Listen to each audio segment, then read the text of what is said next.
si chiama? Official Forum Fan Club. Vedi, c'è scritto anche grazie, vedi? Sì.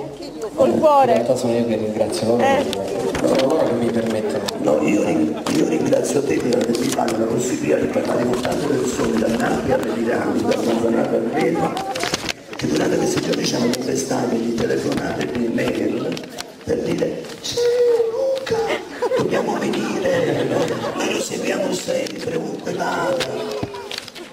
Io pensavo che fosse solamente il Signore adesso, ho detto Luca ha un suo popolo, eccolo qua.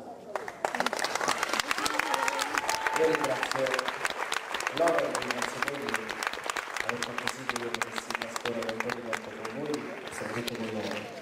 Ma mica finisce qui, e ci rivedremo ancora. Speriamo.